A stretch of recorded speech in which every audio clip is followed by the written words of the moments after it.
Tonight on Newshour, the long-running saga of Russiagate takes another dramatic turn. The US Attorney General Pam Bondi has greenlit new legal proceedings into whether political opponents of Donald Trump conspired to falsely accuse him of colluding with Russia in the lead-up to the 2016 presidential election. The probe, which follows revelations from Special Counsel John Durham's declassified appendix, could see evidence presented to a grand jury, though no charges have been confirmed. Now, Trump has long claimed that he was the victim of a smear campaign, while Democrats insist the 2017 intelligence findings citing Russian attempts to boost Trump's campaign remain valid.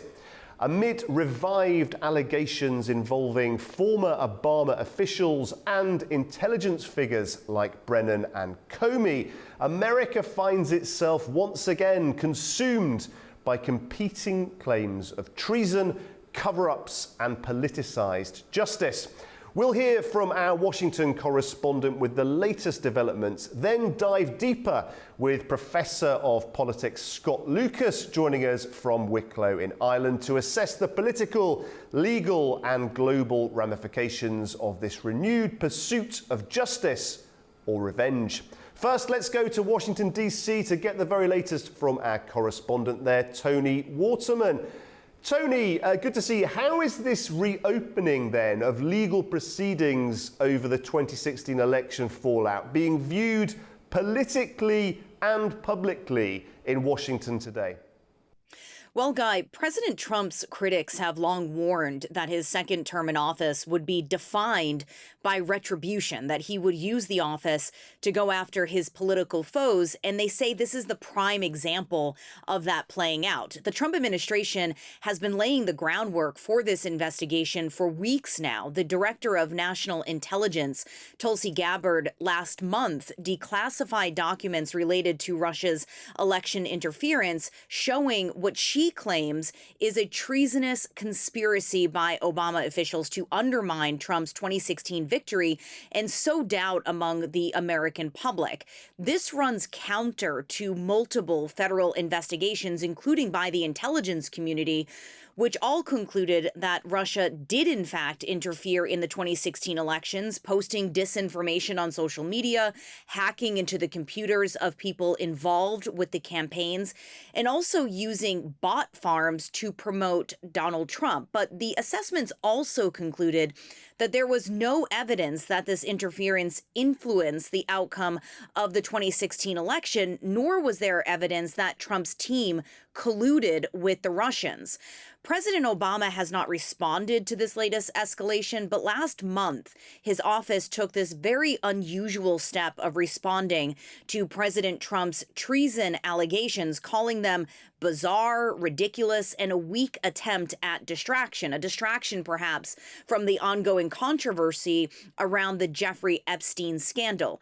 But for Trump supporters, this grand jury investigation is not about settling scores. They believe there was a coordinated effort by Obama officials to delegitimize Trump's 2016 victory, part of a long list, they say, of efforts by Democrats to undermine the current president. Trump took to social media calling this reported grand jury investigation great news, saying that the truth always wins out. Now, it's not known at this point when this grand jury will actually sit, and there are a lot of questions about what sort of information they are going to be shown as they decide whether Obama officials should be indicted. But certainly, this is a major escalation in Trump's efforts to go after people who he believes have done him wrong. Okay, joining us now is Professor Scott Lucas, a political analyst and commentator based in Wicklow. Scott, always great to have you on the show. Thanks for joining us on Newshour.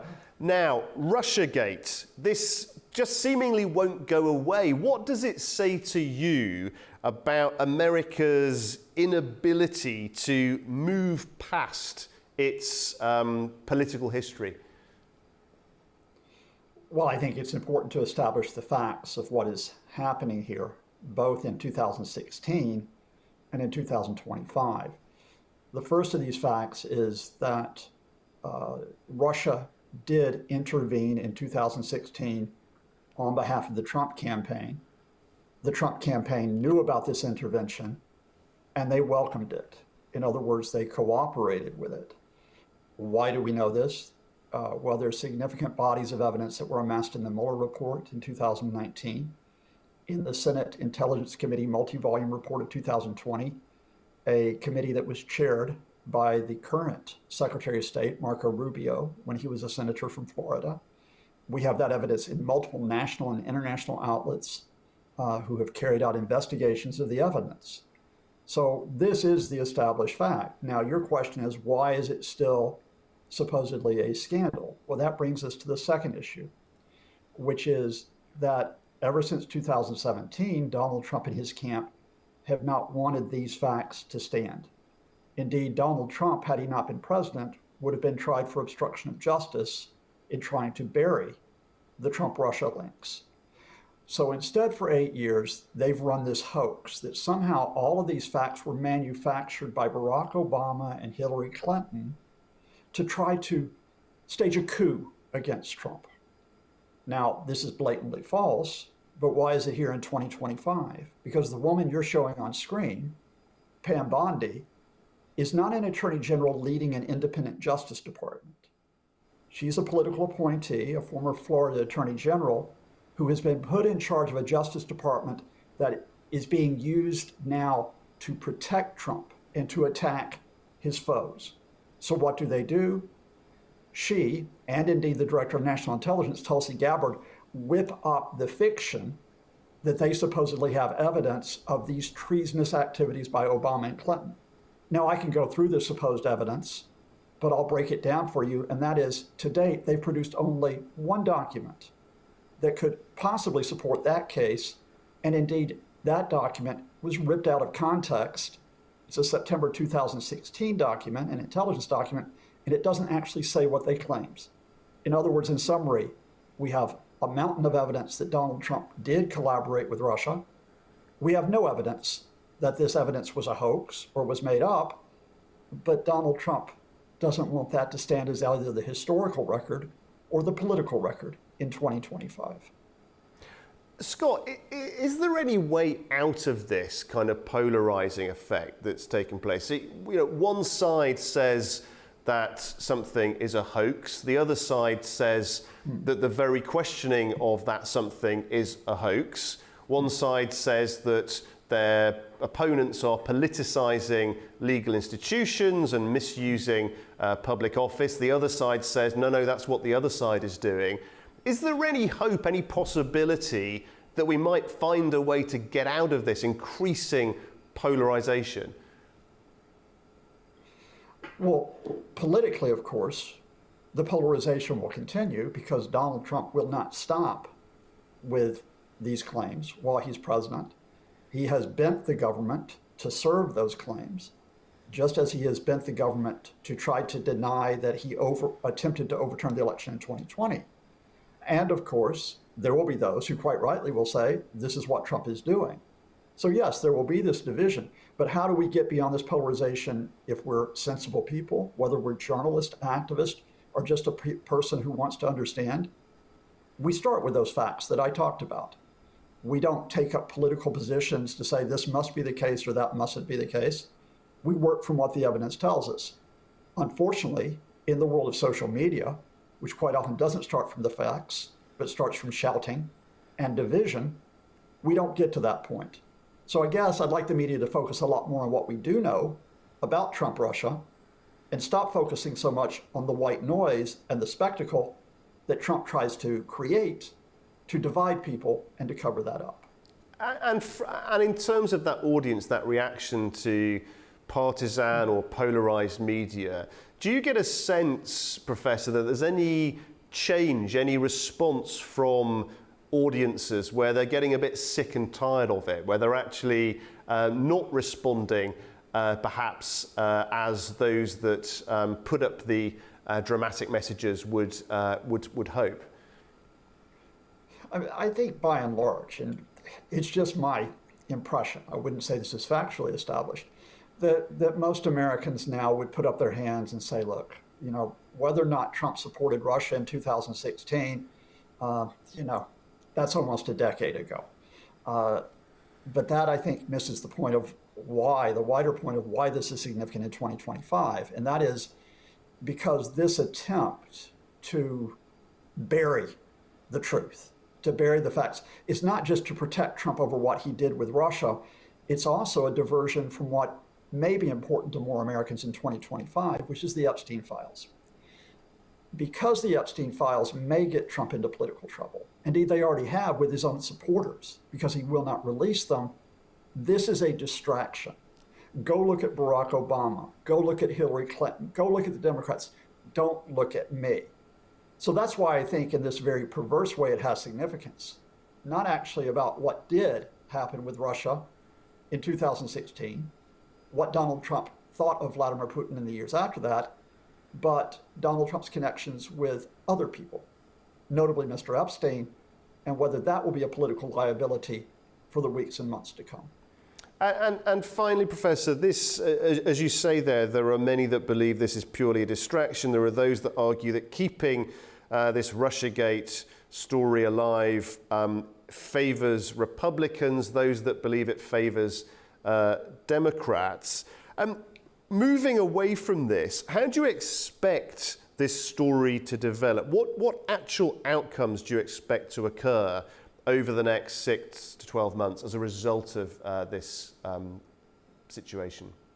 Oh, nothing substantive will occur if the American system operates, because there's no evidence to try Barack Obama for treason or Hillary Clinton for treason, or to try the special counsel, Jack Smith, whose investigation of Trump on felony charges was interrupted when Trump was elected. There's no reason to try him for treason. They carried out their duties as officials, whether or not you agree with their policies, whether or not you're a Trump supporter. So legally, there'll be nothing that encompasses. But of course, you're asking me what the political effect may be. And I think that the political effect will be at least the attempt by the Trump camp to try to say, oh, our enemies, they're out to get us. You've got to support our guy come hell or high water. It's the playbook of the authoritarian. But the reality, beyond the facts of Russia's support for Trump, beyond even the Epstein case, is the American economy. Donald Trump will rise or fall politically, probably on whether or not the American economy rises or falls in the next few months. And I think at this point, it's more likely the American economy, amidst his tariff chaos and his tearing apart of the U.S. government, will be falling. That will be more important for his fate than any inconclusive outcome of his propaganda regarding his supposed enemies. Yeah, just talk us through your perspective on that, how you expect that most real of political outcomes to develop. The economy, which of course, as you rightly say, tends to swing most voters in the final analysis. Again, it's been a subject that's been spun one way, spun another, depending on who you listen to. But what is your sense of the economy right now, and what is likely to develop between now and the next election? Well, I'm just start from the facts where we are right now, even before the impact of the tariffs are felt. And a reminder that the first people hit by tariffs are not people in Azerbaijan, they're not people in Ireland, they're not people elsewhere in Europe or Asia, they're people in America. American importers, American manufacturers, American consumers. Even before those are felt, inflation is going back up. It's nearing 3%. More importantly, I think for Trump, American job growth is flatlining. It only added 73,000 jobs last month. Because of that poor figure, Donald Trump, in an unprecedented move, has fired the head of the Bureau of Labor Statistics, who is just doing her job to report the state of the American economy. The American manufacturing is suffering losses in certain sectors, especially the automobile sector already, with serious cuts in their income, again, because of tariffs. And in September, you're going to have a spike in the unemployment rate because about 250,000 federal employees, at least that number, will join the ranks of the unemployed because of Trump's purge of the U.S. government. That will raise unemployment from around 4.2% right now to about 4.6%.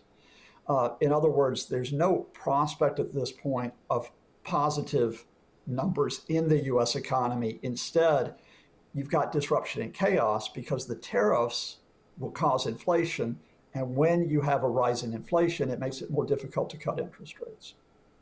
Professor, thank you very much. Always good to get your analysis here on Newshour. Thank you very much for joining us. Well, that does bring us to the end of this edition of Newshour, as America once again revisits the political fault lines of 2016. The lines between justice, memory and power remain sharply drawn. From all of us here at A News, thanks for being with us.